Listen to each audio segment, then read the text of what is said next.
Muito obrigado, missionário Miguel Bemud Marim.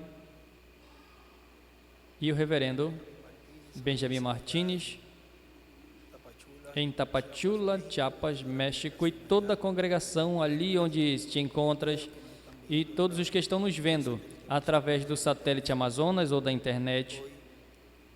Hoje, domingo 11 de dezembro deste ano de 2022, e todos os que estão presentes, que nos visitam também dos diferentes países, que Deus lhes abençoe grandemente. E os que estão aqui também, de Porto Rico, que Deus lhes abençoe também grandemente, e que Deus, por meio da sua palavra, fale diretamente aos nossos corações, e toda esta palavra que nós leremos e que ouviremos por meio do anjo do Senhor Jesus Cristo, William Souto Santiago, que penetre ao nosso coração. No tema que nós temos para hoje, é o mistério dos tempos e das estações sob o poder do Pai.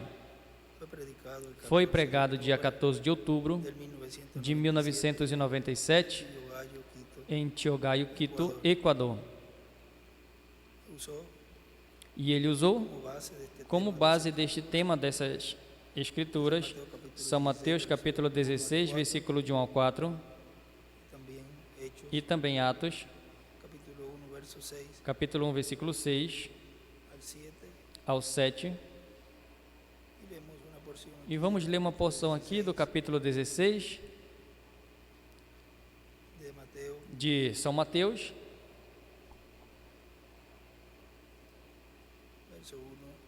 versículo 1.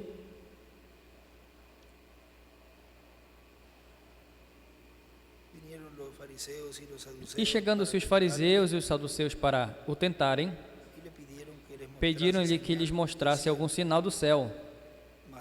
Mas ele respondendo, disse-lhes: quando é chegada a tarde, dizeis, haverá bom tempo, porque o céu está rubro. E pela manhã, hoje haverá tempestade, porque o céu está de um vermelho sombrio. Hipócritas, sabeis discernir a face do céu, e não conheceis os sinais dos tempos?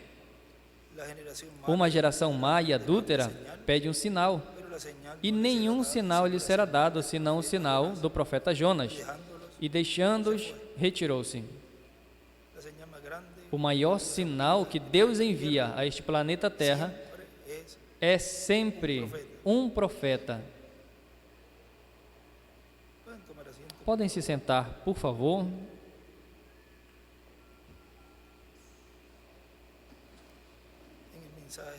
Na mensagem,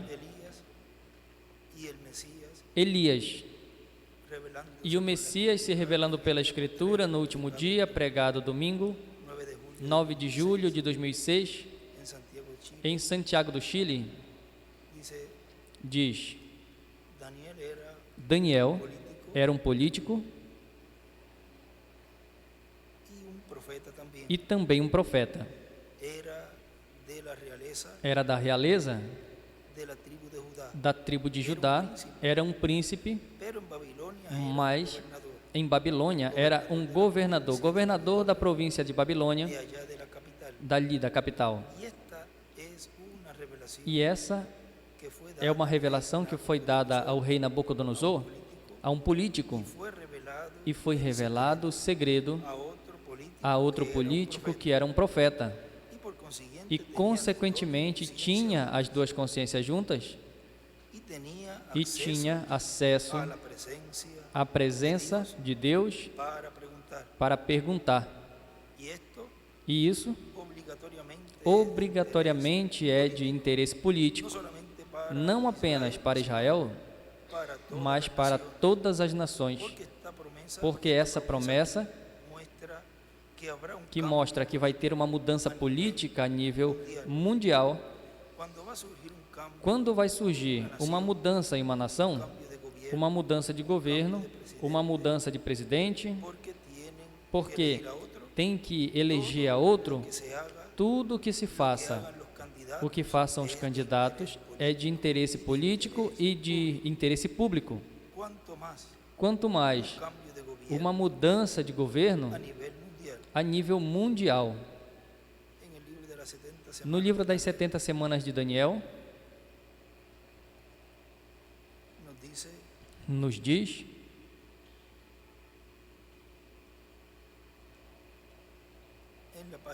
na página 29 dessa versão.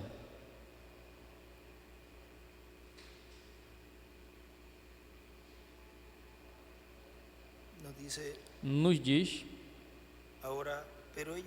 agora, mas eles estavam enganados, porque eles estavam tratando de aplicar estas 70 semanas tanto a judeus como a gentios. E ele disse aqui: isso é para o teu povo. E Deus nunca tratou com os judeus fora da Palestina. E quando o Messias, as 72 semanas, foi cortado, não por si mesmo, por nós, foi cortado, Israel foi espalhada e nunca mais retornou à sua pátria. Só nos últimos poucos anos, assim que o tempo não foi contado desde ali para a era da igreja. Vocês entendem? Isso não seria 1919? Pode mostrar algo que aconteceu em 1919? Mas isso é quando esse anjo, a mensagem do terceiro anjo, atingiu e o ar saiu. Exatamente, e o ar saiu, mas não foi isso. Isso foi quando a guerra parou, se deteve de uma forma misteriosa. Temos isso no capítulo 7. Quando chegamos ao capítulo 7, todos vocês me ouviram pregar isso muitas vezes, quando a mensagem do anjo disse: para os 4 ventos da terra, até que selemos aos judeus os servos. E agora eles estavam esperando até que toda a era dos gentios tenha saído. E então é quando ele vem. Então ele sela aos judeus, os 144 mil recebem o Espírito Santo. Ali estão os 144 mil selados. Revelação 7, ou seja, Apocalipse 7. E ele escreve a mensagem do anjo, diz: detém os 4 ventos até que selemos os 144 mil. E na mensagem,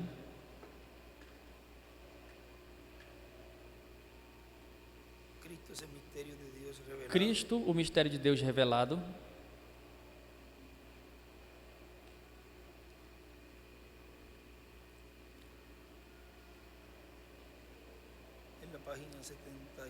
na página 72,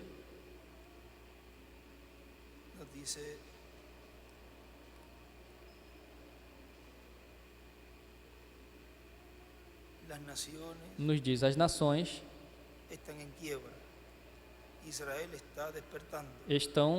Israel está despertando. Vocês vejam o que eu quero dizer? Ele começou a dar vida ao seu corpo. Por quê? Porque são o que ele redimiu, e para esse tempo a obra do mediador terá cessado. Porque é fora da dispensação da graça que tudo isso acontece. E então ele está trazendo a vida ao seu corpo como vindicação para o rapto. E ele escreve: trazendo a vida ao corpo como vindicação. Como vindicação para o rapto. A intercessão terá terminado. E desenhe uma pedra angular também, ali, quando fala da vida ao seu corpo. E do outro lado ele escreve o rapto. Lembrem, agora nesses últimos dias, agora por favor, tenham paciência comigo, me falta um pouquinho, eu não quero que isso escape. E já que entramos até aqui, tem que terminar a fita. Eu quero tratar um ponto muito sobressalente, ouçam bem. Agora, esse é um dia tremendo. Agora é quando nós queremos ter os olhos bem abertos. Lembrem, Os últimos dias voltarão e vindicarão os dias primitivos perfeitamente. Adão e Eva, esposo e esposa, não tinham pecado, senão vida, logo veio a queda. Observem bem. Quem disse isso? Quem fez isso? Foi Lúcifer, que está também agora operando como operou no início. O reino dos gentios foi introduzido pelo rei Nabucodonosor e a raça gentia foi vindicada por um profeta que podia interpretar línguas estranhas, visões e sonhos. Agora veio através dos gentios, sem nada através dos medo-persas, depois o ferro e as demais pessoas, mas pelos pés da imagem termina igual, ou seja, o reino gentil novamente. Notem bem, Lúcifer, nos últimos dias esteve trabalhando como no início. O que Lúcifer fez? A primeira coisa que ele fez foi romper o companheirismo entre Deus e os homens. Ele queria se identificar, um reino de maior esplendor e ser de melhor cultura que a de Cristo. Entendem? Agora, se passa isso despercebido, levante a mão para que eu repita. Lúcifer, ali no início, teve como propósito em seu coração ter algo maior e mais brilhante no céu do que Cristo teve, correto? E eu pensava fazer por meio de um reino mais formoso, mais esplendoroso e de melhor cultura que o reino de Cristo. Você crê que nós teremos automóveis e aviões do milênio? Você vê o que Lúcifer está fazendo? E ele escreve aí, não haverá aviões e carros no milênio. Não vai ter isso. Agora, as denominações tão grandes e formosas, intelectuais, estão fazendo a mesma coisa, reunindo-se para fazer a mesma coisa. Estão se reunindo para se denominar e assim cada uma tratando de ganhar da outra. E agora tem tanto esplendor que não sabem nem o que fazer, se não se unirem todos com a Igreja Católica.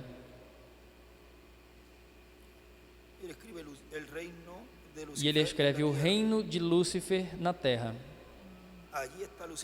Aí está novamente Lúcifer, edificando o reino maior para lançar fora as pessoas que não creem nas denominações e ainda tomam os seus tabernáculos e deles farão armazéns, depósitos, e ele escreve apertura. E os pastores de tais lugares não vão ter direito nenhum. Agora, um homem que na verdade seja enviado de Deus não vai ficar na denominação depois de ter ouvido ou visto esta revelação, se é que tem o suficiente para sair a vê-lo, certo? Eu não digo isso em forma de crítica, mas eu digo como verdade. A perseguição, Lúcifer,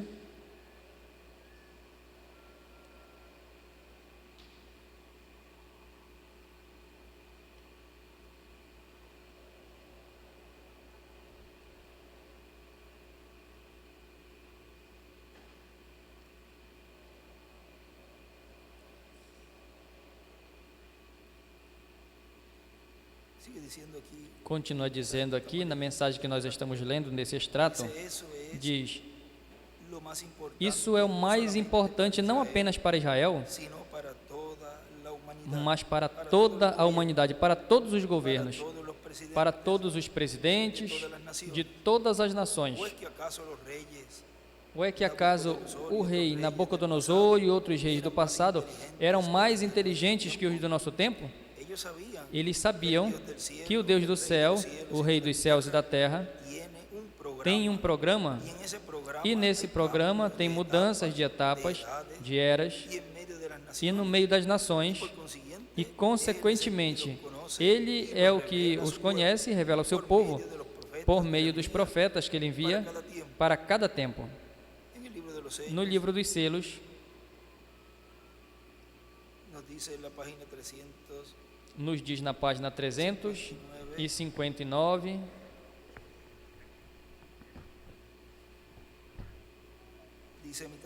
diz na metade do parágrafo: mas Jacó disse: não vou te deixar partir se não me abençoares. Não podes partir. Eu vou ficar contigo. Eu quero que venha uma mudança na minha situação. Estes são os 144 mil, os ganhadores de dinheiro, que foram tão desonestos com as finanças, mas quando eles, por fim, vejam a coisa verdadeira e a possibilidade de se agarrar dele, ali estarão Moisés e Elias. Amém. Eles também vão lutar com Deus até que os 144 mil das 12 tribos de Israel sejam chamados e tirados fora. Isso acontece justamente antes de começar a tribulação. Quão formoso! Esses dois profetas pregarão como João Batista e lhes dirão: o reino dos céus está ao alcance. Israel, arrependa-se. Arrependa-se do quê?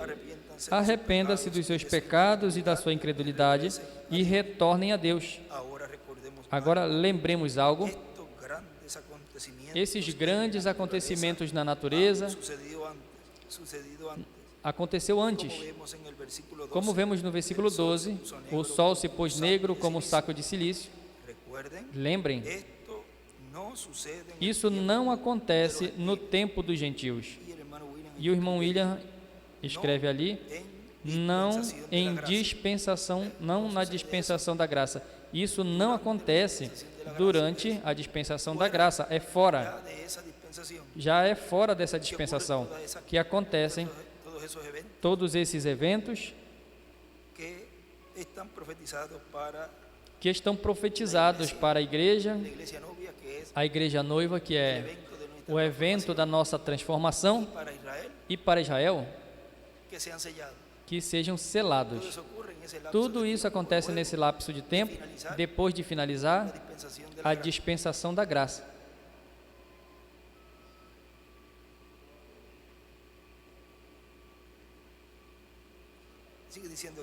Continua dizendo aqui na mensagem, um pouco mais antes, diz, sobre a manifestação ou revelação ou vinda do Messias, virá o juízo para todas as nações, e o reino dos gentios será tirado, e será estabelecido o reino de Deus no planeta Terra, e consequentemente acontecerá um fenômeno sociológico no planeta Terra. Haverá uma mudança de política no planeta Terra. Será a política não das nações, senão do Messias príncipe em seu reino. Política que será estabelecida não apenas no povo de Israel, senão em todas as nações. E as armas de guerra serão convertidas em ferramentas de trabalho e já não se ensaiará mais para a guerra, tudo para a paz. A felicidade e o progresso da raça humana.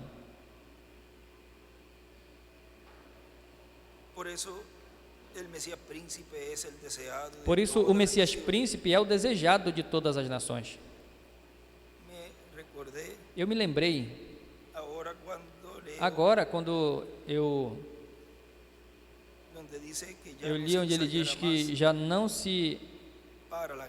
vai mais se treinar para a guerra. Em uma ocasião,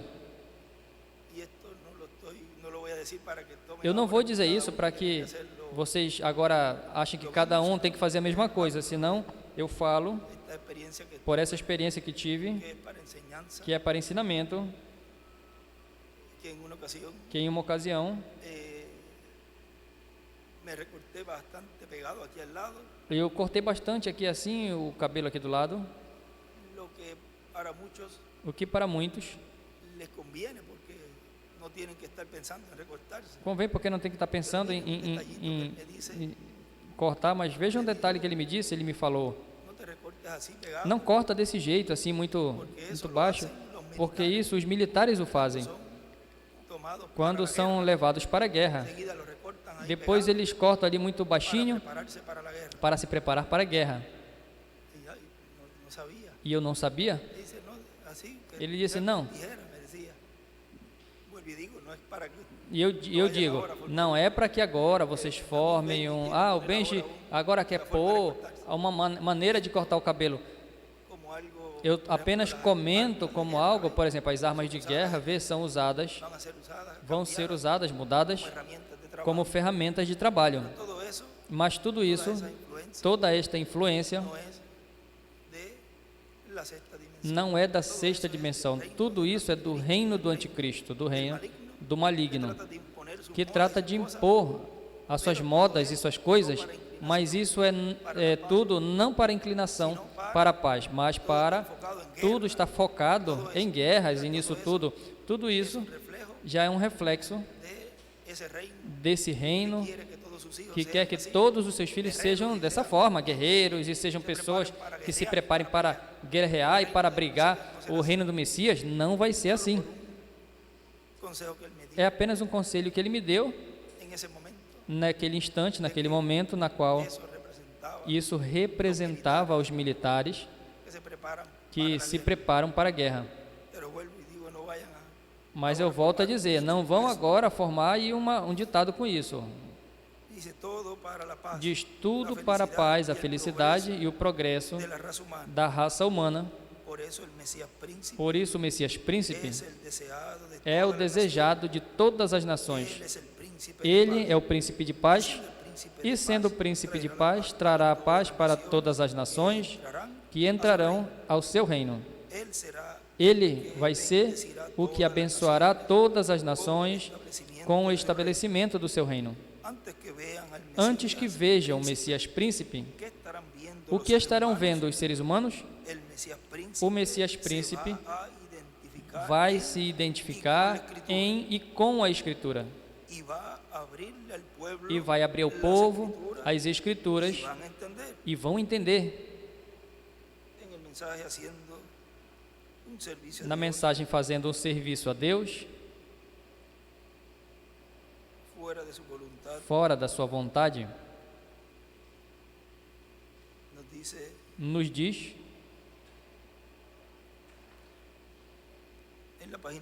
na página 35, e ele disse, venham ver um homem, é esse. Ele esperou até ver aquele Messias se identificar com a palavra de Deus. Então ele disse, isso é pelo que temos esperado por 400 anos, desde então, que não tínhamos tido profeta ou nada, aqui está ele. E ele mesmo clama que é ele, que ele é ele. E desenha uma estrela de Davi e escreve, o mesmo Messias clama que ele é o Messias. Agora venham, saiam e venham ver o homem que me disse as coisas que eu fiz. Mas contudo os sacerdotes desejaram matar-lhes, e assim finalmente o fizeram, vê? Mas eles não podem hoje matar o seu espírito, correto? Não. Eles não poderiam matá-lo. Ele veio para nos trazer a ele, de forma que estamos agradecidos. Continua dizendo o nosso irmão William, antes que vejam o Messias, reticências, nos diz que antes que venha o dia grande e terrível dia do Senhor, Deus enviará o profeta Elias. Vamos ver neste livro, que é judeu, intitulado A Religião de Israel, diz na página 77, um dos costumes mais interessantes da Páscoa é a colocação de uma taça de vinho para o profeta Elias, que subiu ao céu em um carro de fogo e vai voltar para anunciar ao Messias. Na página 77 desse livro, que é o que ele leu,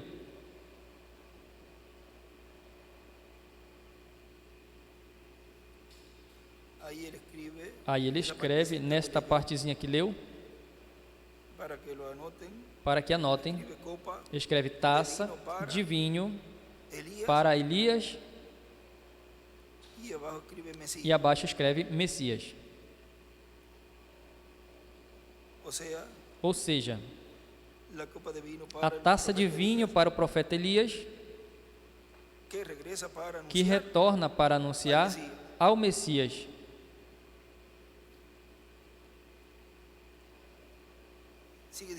Continua dizendo, ou seja, que embora todos os religiosos do judaísmo e do cristianismo sabem que Deus prometeu enviar o Messias, o que anunciará, o que preparará o caminho e o apresentará vai ser o profeta Elias. Pois se fosse todos os líderes religiosos, nenhum estaria de acordo de quem seria o Messias. Mas vai ter um homem enviado por Deus, prometido como Elias, para apresentar o Messias, e que está sendo esperado pelo povo hebreu, ou seja, que o que vai ser visto primeiro vai ser Elias e depois o Messias. Temos que estar conscientes dessas verdades bíblicas para não estarmos esperando sem entendimento. Tem que estar esperando com entendimento. No livro dos selos, nos diz também ali na página 364, dice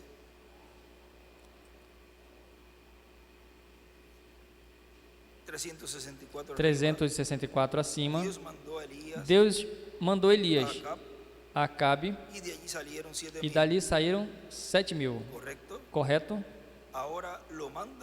Agora o manda novamente aqui no tempo da tribulação e chama aos 144.000. Lembrem que são selados antes de começar a tribulação. Agora notem que entre o sexto e sétimo selo encontramos o sétimo capítulo de Apocalipse colocado matematicamente correto. Como, por exemplo, a América tem o número 13, começou com 13 estados, teve 13 estrelas e 13 faixas em sua bandeira, teve 13 colônias no início, e em muitos sentidos esse é o número 13. E ainda aparece no capítulo 13 de Apocalipse.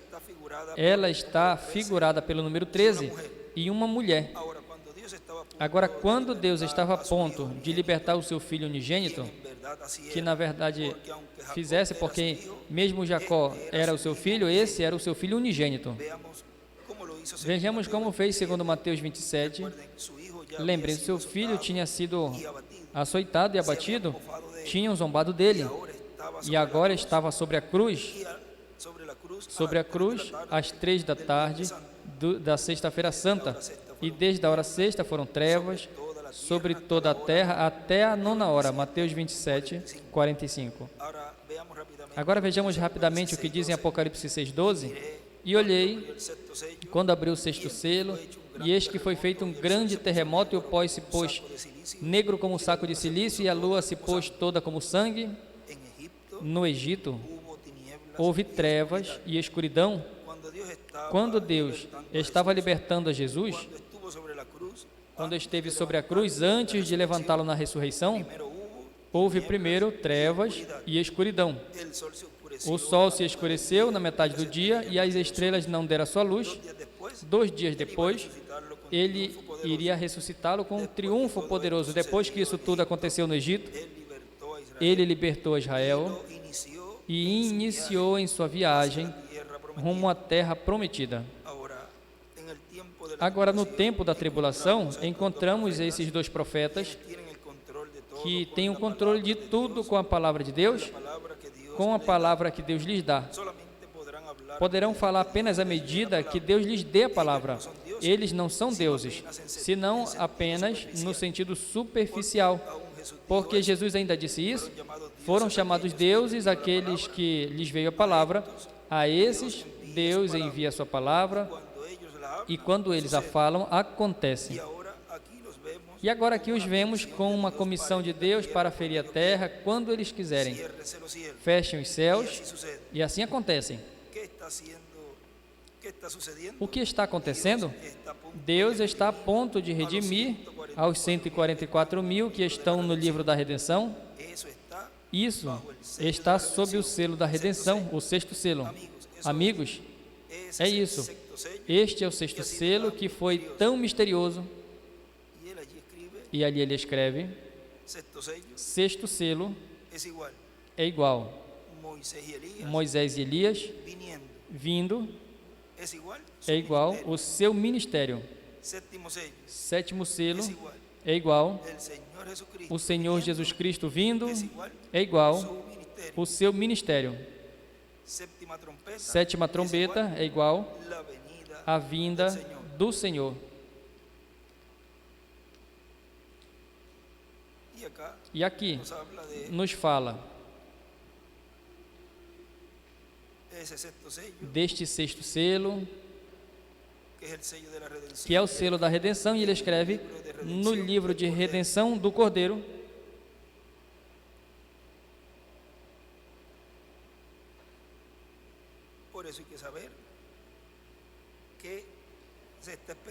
Por isso tem que saber o que está esperando. Conhecer, ter o entendimento do que está se esperando. E como é que vai ser cumprido? Tudo isso, continua dizendo. Por exemplo, se você estará esperando a chegada de uma pessoa que vai vir ao seu país, você tem que esperar ele com entendimento. E você diz, eu vou receber ele, mas se você não tem entendimento, depois você vai se perguntar, bom, ele vai vir, mas ele vai vir de carro? Vai vir de ônibus? Se é por ônibus, se é de ônibus, em qual linha de ônibus eu vou esperar ele? E a que horas? Se é de barco, em que empresa vai ser? E qual dos portos ele vai chegar? Se é por avião, em qual linha aérea vai vir? Que horas vai vir? Em que voo vai vir? Todas estas coisas a pessoa precisa conhecê-la, porque de outra forma estará esperando algo e não sabe como, quando e onde virá. Agora vejamos se é assim no natural. Quanto mais na vinda e para a vinda do Messias, a tal grau que haverá apenas uma forma de crer em Deus nesse reino do Messias, não vai ter muitas formas. Isso já está estabelecido e assim tem que se cumprir. Um pouco mais antes diz, quando vejamos o homem no qual estará se cumprindo o que está prometido, que estará proclamando a paz imperecível e preparando o caminho ao Messias, aí teremos a Elias que está prometido e teremos aí o sinal de que a era messiânica está sendo introduzida, ou seja, está se entrelaçando.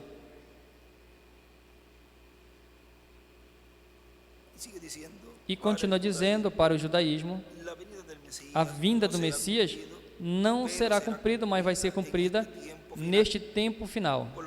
Não se cumpriu ainda, mas vai se cumprir nesse tempo final. Portanto, ambos os povos esperam o Messias e, consequentemente, vai ser o mesmo Messias prometido para ambos os povos, para estabelecer o seu reino nesse planeta Terra, estabelecer o reino de Deus, para que se faça a vontade de Deus, como no céu, aqui na terra. E então, vai ser que a verdadeira paz imperecível virá a Israel e a todas as nações. Enquanto isso, se trabalha e se luta para que possamos ter um pouco de paz, mesmo que seja perecível, mesmo que seja temporário. Perecível, ainda enquanto não chega imperecível. E estamos trabalhando em prol da paz para Israel e para todas as nações, embora seja a paz temporária, enquanto chega a paz imperecível. Estamos no tempo, um pouco antes, estamos no tempo na qual temos que ter nossos olhos abertos, porque a promessa da vinda do Messias antecede a vinda de Elias, abrindo as Escrituras ao povo e preparando o povo para receber ao Messias príncipe. Esse é o verdadeiro precursor do Messias, o profeta Elias, o qual vai ser conhecido porque vai vir falando, revelando o mistério da paz imperecível que Israel tanto anela e todas as nações. A paz tem uma fórmula e o profeta Elias a conhece. Trataram de trazer a paz à terra muitas pessoas e muitas nações, e cada dia tem mais guerra, tem mais problemas. A fórmula para Israel e todas as nações receber a paz é simples. Primeiro, Deus enviará o seu profeta Elias, precursando a vinda do Messias e anunciando a paz imperecível e anunciando o mistério da Páscoa, a qual se repetirá.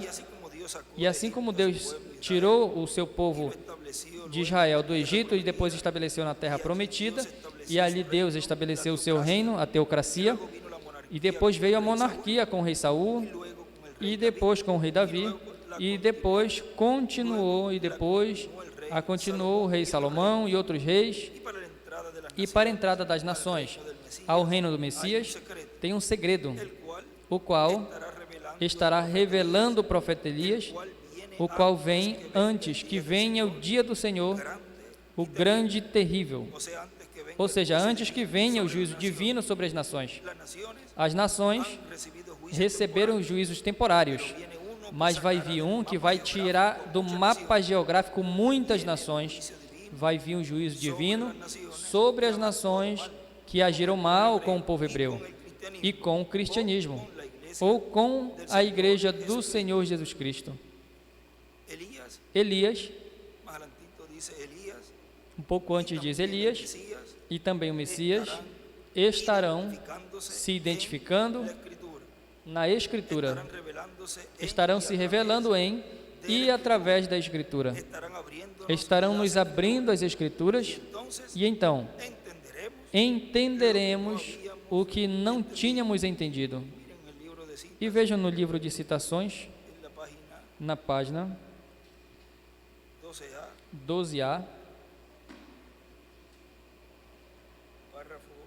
parágrafo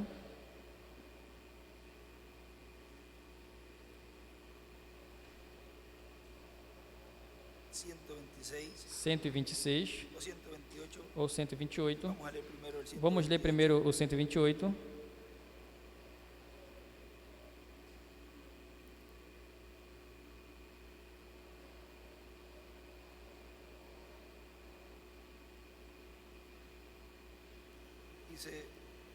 Diz: ora, em que ele prometeu vindicar a si mesmo em um homem em carne humana, exatamente como ele fez a Abraão, quando o filho do homem seria o filho do homem, não o filho de Deus agora, o filho de Deus no filho do homem. Em Ezequiel, capítulo 1, versículo 2,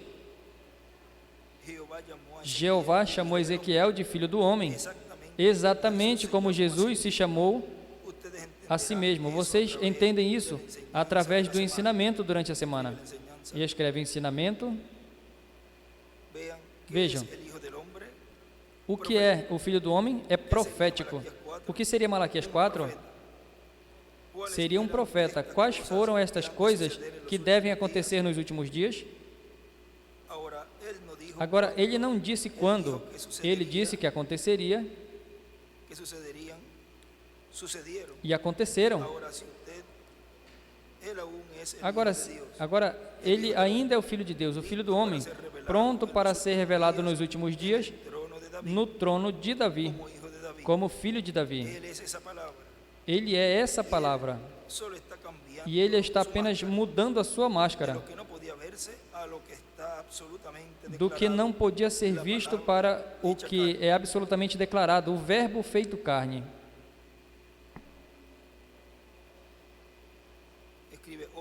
E escreve: hoje o filho de Davi sobre o trono nos últimos dias. O filho de Davi no trono nos últimos dias. E escreve filho do homem, sublinha profeta. Filho de Deus, sublinha teofania, o Espírito Santo. Filho de Davi, e desenha uma pirâmide. Filho de Davi, no último dia, revelado.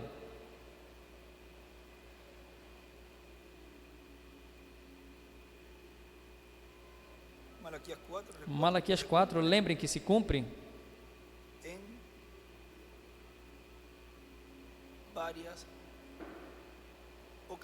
em várias ocasiões. Se cumpriu no reverendo William Branham,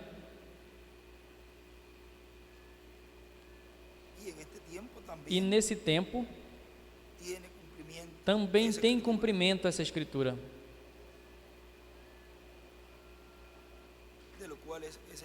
do qual é Elias proclamando a paz imperecível.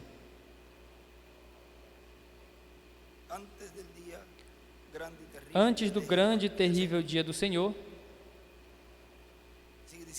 continua dizendo, e quando vejamos a Elias nos abrindo as Escrituras, e vejamos ao Messias abrindo-nos as Escrituras, então diremos, esse é o Messias, e diremos, esse é Elias. Ao ver Elias abrindo-nos as Escrituras e falando-nos da paz imperecível e preparando o povo para a vinda do Messias, precursando ao Messias. Então diremos, chegou o tempo, porque já estamos vendo a Elias e depois vamos ver ao Messias. O Messias também se identificará em e com a Escritura. E nessa mesma página, no parágrafo 126 da 12A, nos diz porque não foi reconhecido como Filho do Homem. O Filho do Homem foi a revelação espiritual de um profeta. Filho do Homem significa profeta. Agora, se você abrir as suas Bíblias em Ezequiel capítulo 2, versículo 1, você descobrirá que Ezequiel era o profeta, a palavra de Deus para aquele dia. E o próprio Jeová o chamou Filho do Homem. E ele escreve em cima, Filho do Homem é igual profeta. A revelação, espírito de profeta também escreve, e também escreve a palavra de Deus para esse dia e era ou dispensação.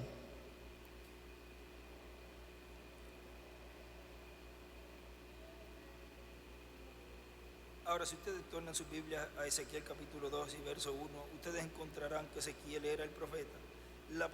A palavra de Deus para aquele dia, e o próprio Jeová o chamou Filho do Homem. Jeová o chamou de homem, o Filho do Homem, assim como Jesus se revelou como Filho do Homem. Que era isso? A palavra prometida daquela hora sendo manifestada.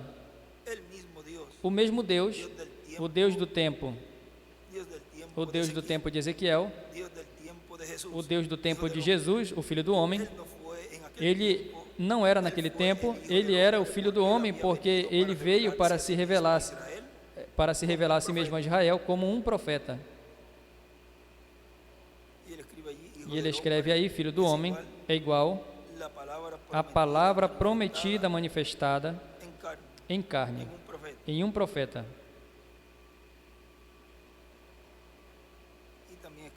E também escreve Filho de Deus é igual o Espírito Santo. E eles o rejeitaram, e a profecia era que eles o receberiam no nome do Filho do Homem, um profeta, porque isso estava de acordo com a palavra. Em Deuteronômio 18:15 diz, o Senhor teu Deus levantará um profeta como eu, e quando ele veio, se identificou com o seu ministério, como um homem, não como filho de Deus, mas como filho do homem. Deus é Espírito, e ele se revelou como filho do homem, o que ele afirmou ser, mas eles eram cegos e não podiam ver. Mas agora, aos gentios, ele se revela como o Filho de Deus, que é o Espírito Santo. Através das eras da igreja, tem servido no batismo com o Espírito Santo, mas Jesus disse aqui para tornar Malaquias 4, e o resto dessas escrituras reais para vocês, veem que nos últimos dias, pouco antes da vinda, a condição do mundo seria como de Sodoma, e o Filho do Homem revelaria a ele, a si mesmo, como o Filho do Homem, assim como ele fez nos dias de Sodoma, acusador cego. Você não pode ver isso? As suas palavras são verdadeiras. Não marcas de unhas e cicatrizes e espinhos. E ele desenha uma pedra angular e escreve sem cicatrizes. Ele é o Filho de Deus personificado em sua igreja como Filho do Homem. Ele tem que cumprir a Malaquias 4 e o restante das Escrituras. O Filho do Homem assim se revelou como um profeta, o Filho de Davi como rei, e agora, o Filho de Deus nas eras da igreja. Deus não é homem, Deus é Espírito. E o Filho do e o Espírito Filho é o Espírito Santo que está revelando a era da igreja. Mas aqui ele promete que nos últimos dias o Filho do Homem se revelaria.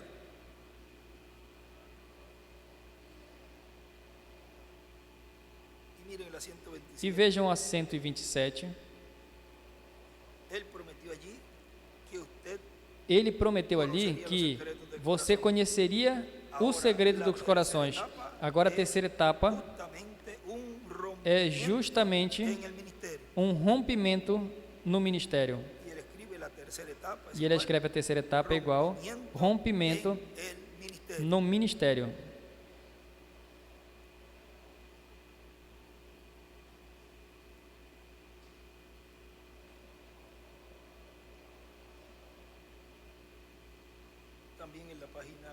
E também na página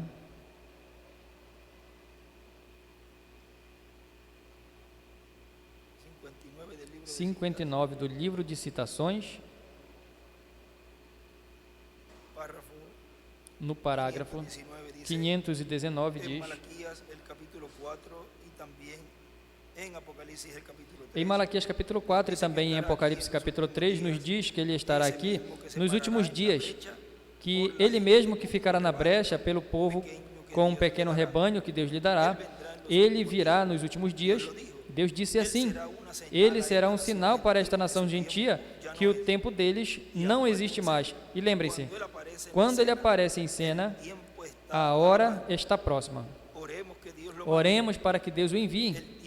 O tempo está próximo. Assim que seu ministério terminou, o próprio Messias apareceu. Assim que esta grande pessoa que virá nos últimos dias terminará o seu ministério, o Messias se apresentará. E ele escreve: o Messias virá, e também, mais abaixo escreve: separa na brecha, para o profeta para na brecha igual o sinal. E escreve aí também: quando termina o seu ministério, o Messias se apresentará a si mesmo.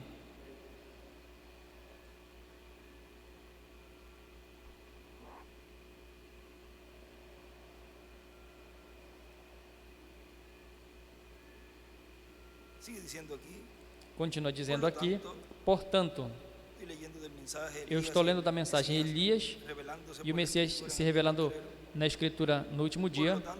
Portanto, a identificação do Messias e também de Elias, mais segura será a identificação do Messias em e com a Escritura. Não importa o que outras pessoas tenham dito, o que Deus prometeu, Ele vai cumprir e o dará a conhecer à medida que o vá cumprindo. E o seu povo vai entendendo à medida que o vai revelando e vai nos abrindo o entendimento, o coração, para entender e crer.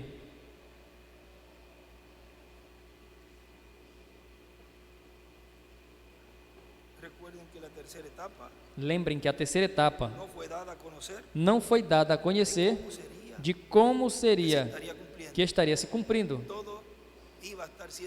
Tudo estaria se cumprindo, tudo estaria se cumprindo, e aí ia estar sendo visto como é que Deus estaria cumprindo esta última etapa, essa última fase.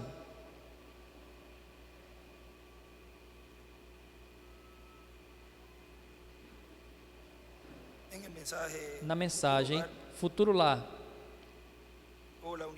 ou a união invisível da noiva de Cristo, na página 32, diz: pero para el escogido, mas para o eleito, Deus está chamando, para o escolhido, ellos lo saben, eles o sabem, chamando a noiva virtuosa, a palavra, a igreja do dia final, la señora escogida de a nuestro senhora escolhida do Senhor Jesus Cristo, a palavra. Si Jesús es la palabra, Se Jesus é a palavra, quantos creem nisso? Muito bem, então. A noiva siempre parte, é sempre parte do noivo. la novia no Assim que a noiva não vai ser uma denominação, que ser la terá que ser a palavra manifestada. manifestada. Ele escribe prometido, E ele escreve prometida, hecha realidad. feita realidade, cumprida. Para ser la novia de Para ser a noiva de Cristo, Él prometió hacer, ele prometeu fazê-lo. dijo como Ele él lo disse haría. como ele faria. Él nunca pierde su Ele poder, nunca perde o seu modelo. Ele sempre o fez por meio desechado. do rejeitado.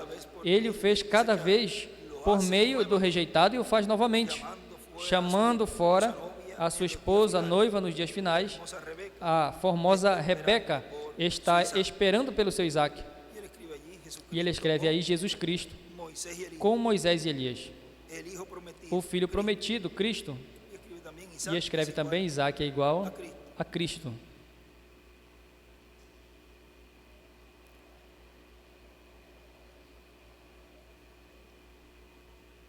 Miren, hay un lugar aquí Vejam, tem um lugar aqui que nos habla que nos fala del hijo de la Sunamita. do filho da Sulamita. Y miren aquí este pequeño relato que hace el hermano Branham, Vejam esse pequeno relato que o irmão Branham faz, lo cual nos muestra una o qual nos revelación mostra uma revelação muito grande en el mensaje na mensagem desesperación. desespero.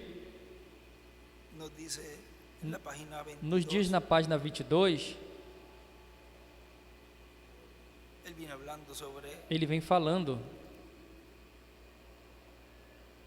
el hijo que pidió sobre o filho que pediu aquella mujer aquela mulher llamada Ana, chamada Ana, la cual estaba clamando a qual estava clamando por tener un hijo, por ter um filho, y Dios le dio, e Deus deu a ela, consiguió esa petición, lhe concedeu esse pedido e deu más que un hijo, mais que um filho, deu profeta, um profeta, fue Samuel. que foi Samuel. Y aquí entra a relatar lo del hijo de E la aqui entra o Sunamita. relato do filho da Sulamita. Veja o que diz. ¿Por qué fue así? Por que foi Sin assim? duda que Dios le Sem había dúvida que hablado. Deus havia falado, Usted no entrará en você não desesperación entrará em desespero hasta que Dios, até que Deus não falhe a você. y ella escribe, usted E aí entra, escreve, você entra, você não entra, usted você no entrará não en vai entrar em desesperación desespero hasta que Dios até le que hable. Deus lhe fale.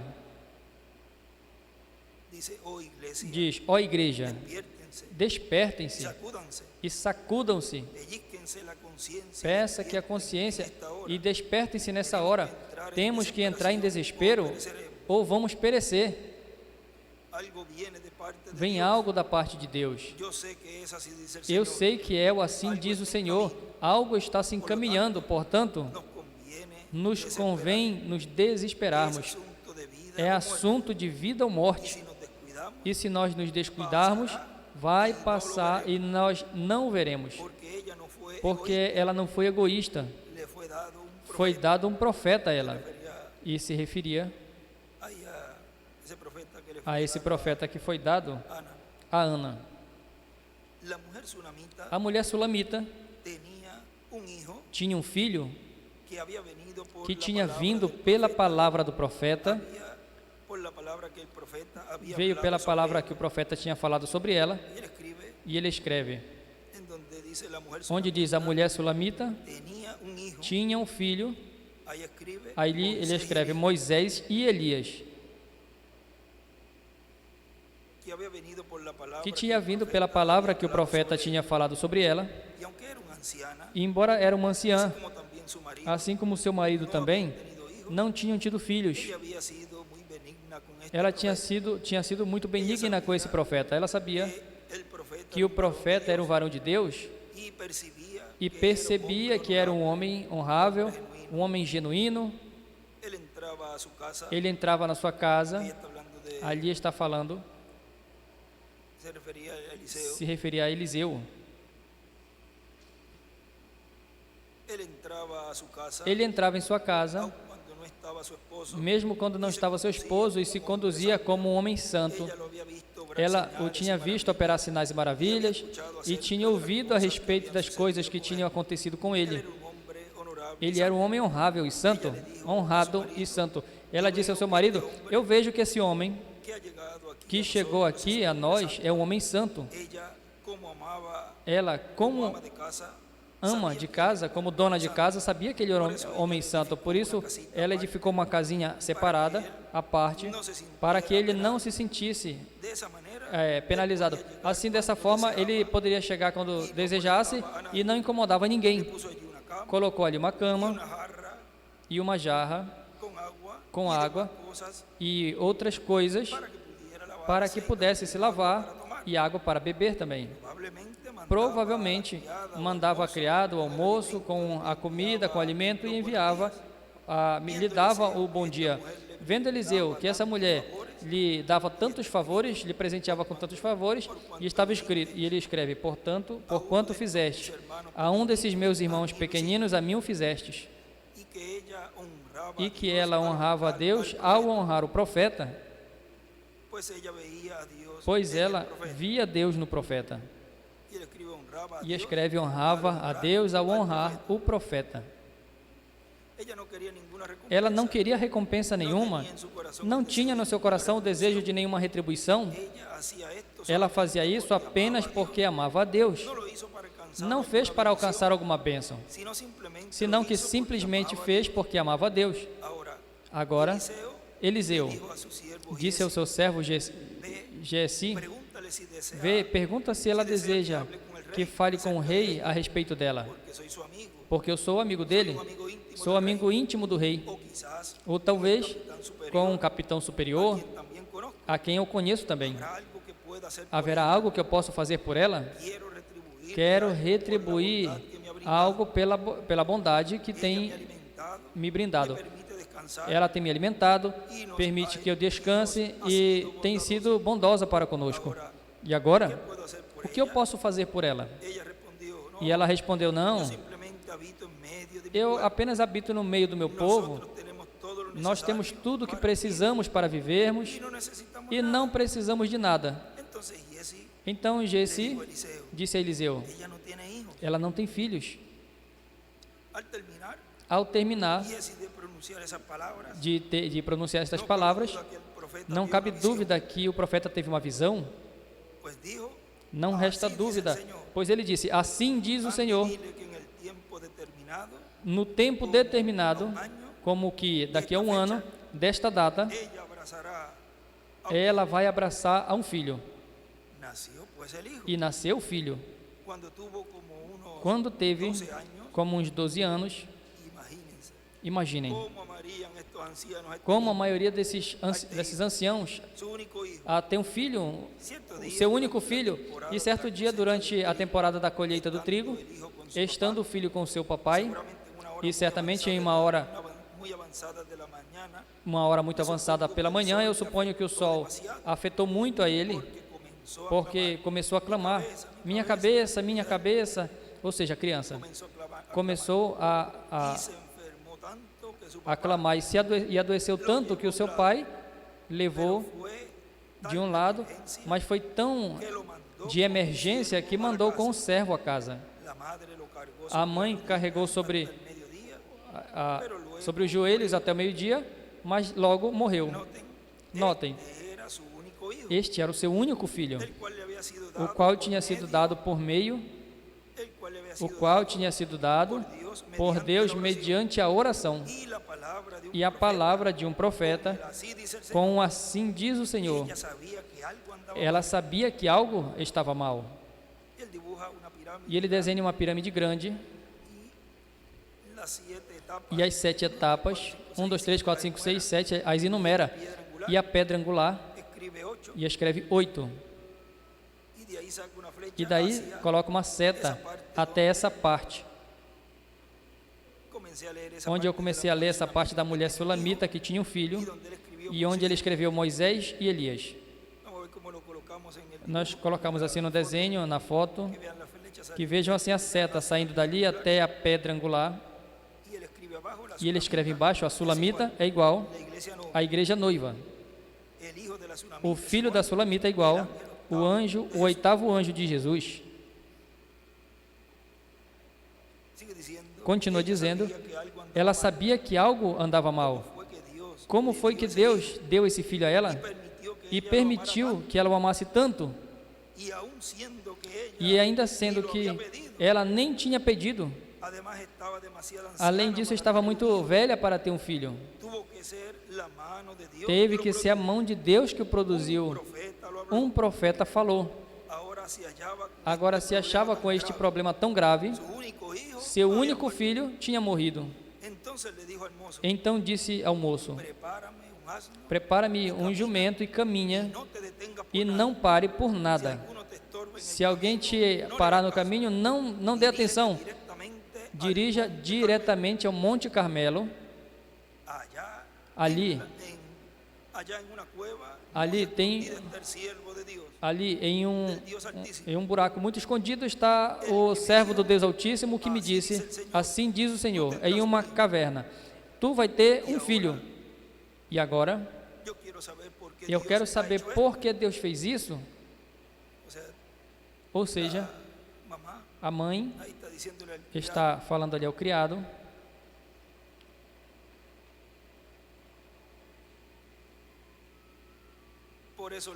por isso disse, caminha direto e não te preocupes por revisar ali o jumento. Deixa que ele corra ao máximo até que chegue. O desespero tinha chegado. Lembrem, a sulamita representa a igreja noiva.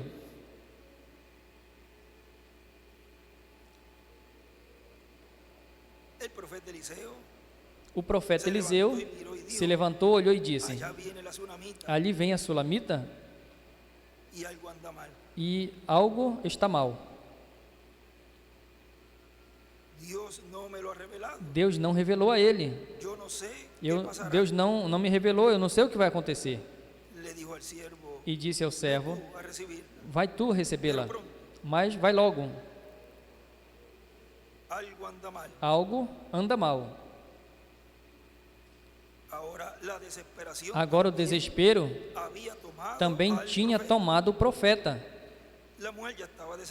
A mulher estava desesperada, e você vê? Os dois estavam se unindo.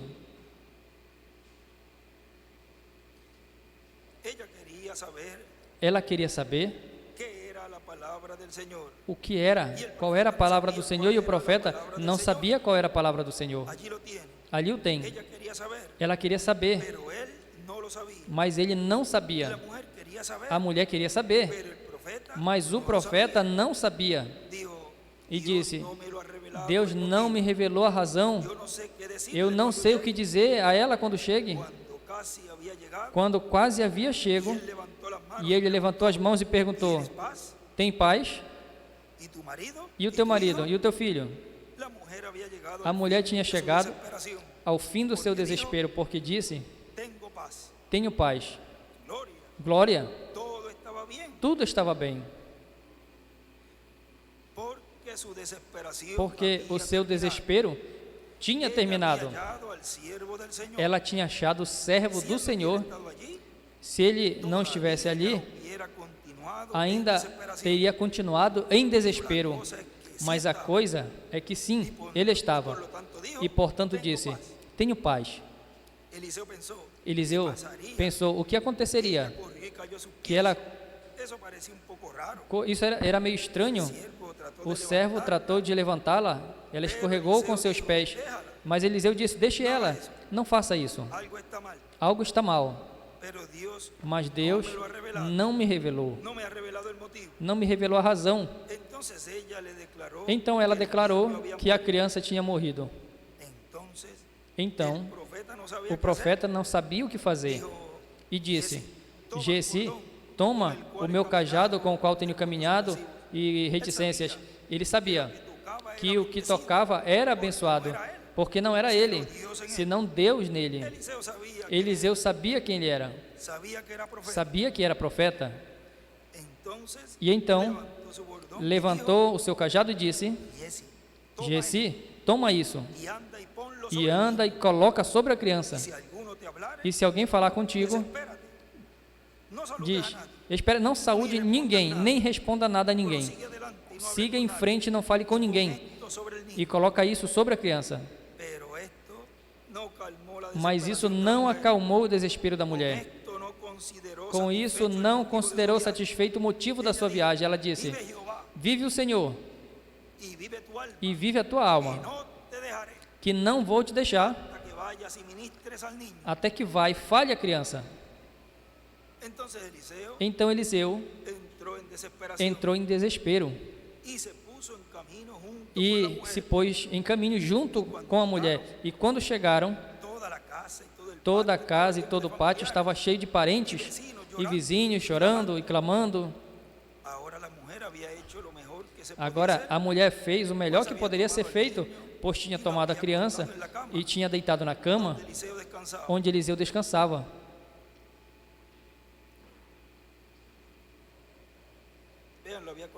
Vê, havia colocado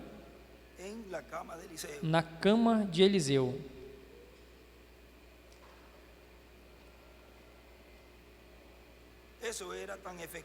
Isso era tão eficiente como o cajado.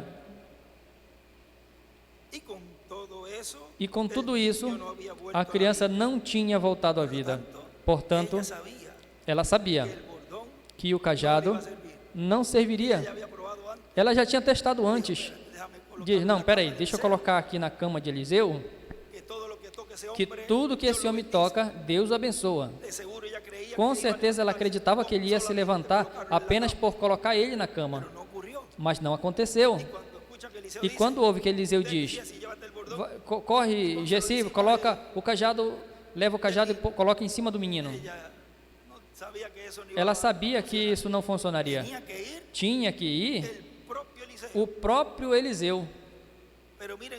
Mas veja o porquê ele tinha que ir. Ele mesmo.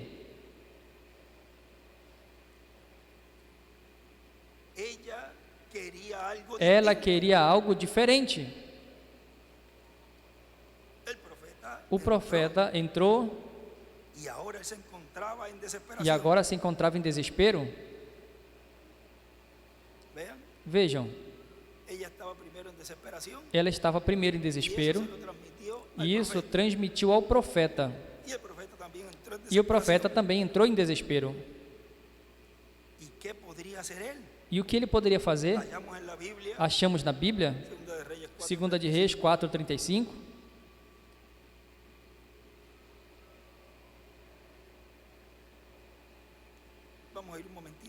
Vamos ver um momentinho aqui.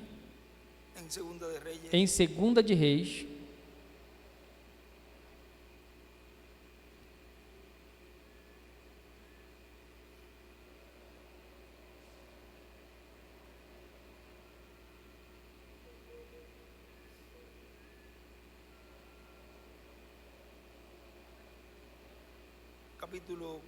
capítulo 4,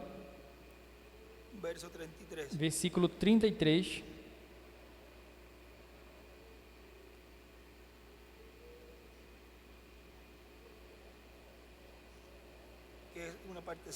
Que é uma partezinha aqui. Vamos dizer que aqui ele já começa a relatar o que acontece ali dentro. Mas vejam o que ele fez. Antes de continuar lendo. 2 de Reis, capítulo 4, versículo 33. 32. E vindo Eliseu à casa, eis que a criança estava morto, estendido em sua cama. Entrando ele então, fechou a porta, ficando ambos, e orou ao Senhor. A porta se fechou. Continua dizendo, aqui o nosso irmão Branham, Ou seja, que quem fechou a porta foi Eliseu. Ele fechou a porta.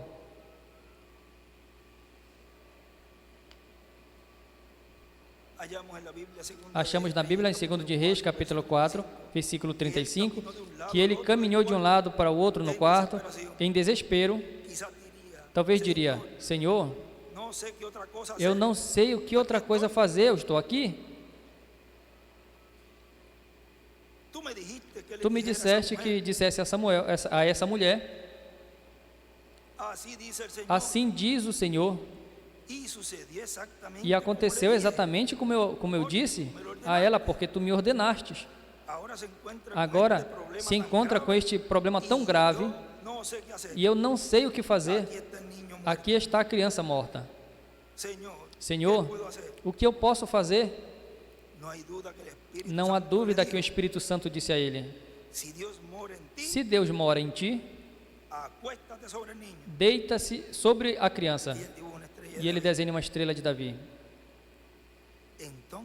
E então, ele foi e se colocou sobre as suas mãos. Ele colocou as suas mãos sobre as mãos da criança, o seu nariz sobre o seu, a sua boca sobre a sua. E quando se deitou sobre ele, a criança voltou, tossiu 7 vezes. Desenha uma estrela de Davi também e escreve 7 trovões.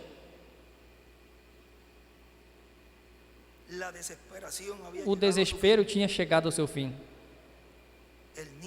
A criança voltou à vida porque o desespero conduziu a mãe ao profeta. Igualmente, conduz o profeta à criança. E o desespero, ambos trouxeram a Deus em cena. Com amor a Deus e ao seu povo, este amor impulsionou a fé no fronte de batalha, e assim a obra foi consumada. O caso estava fechado, amém?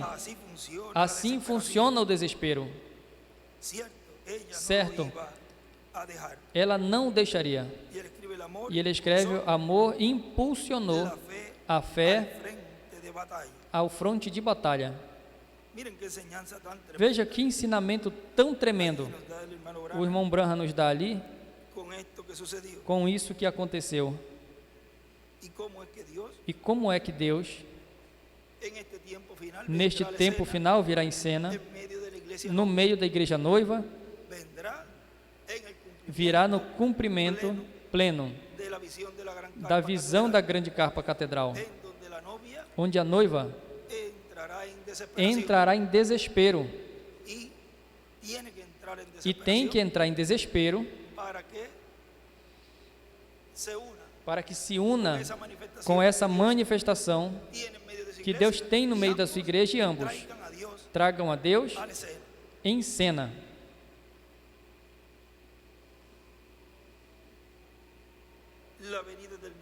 A vinda do Messias e de Elias, temos visto que é o mais importante para esse tempo final. Temos visto que não apenas para algumas pessoas é o mais importante, senão para a raça humana completa. Não apenas de líderes religiosos, de interesse religioso, mas interesse político também, porque vai ter uma mudança a nível mundial na política e também na religião. E tudo isso é o que está acontecendo e estará acontecendo nesse tempo final. O mistério dos tempos e as estações sob o poder do Pai. Nos coloquemos de pé. E assim já deixamos neste tema o mistério dos tempos e as estações sob o poder do Pai.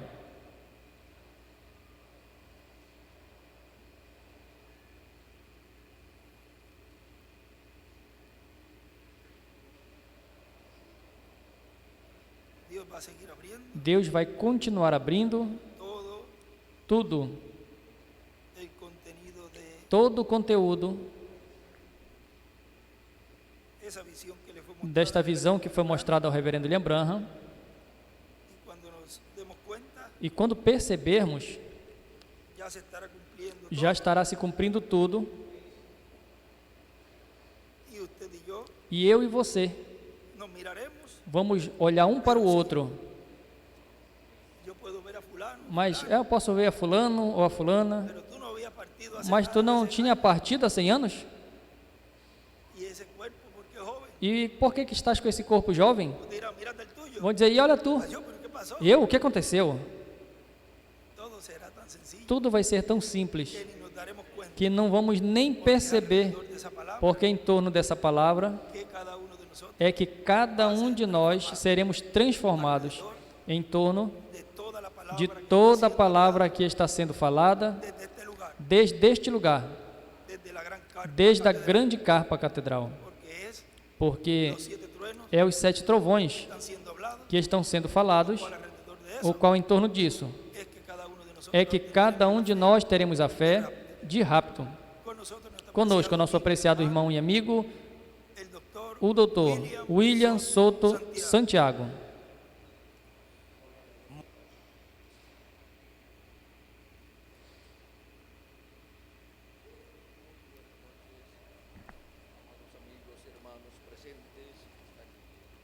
Muito boa noite, amados irmãos e amigos presentes aqui em Tiriguaio, Quito, Equador.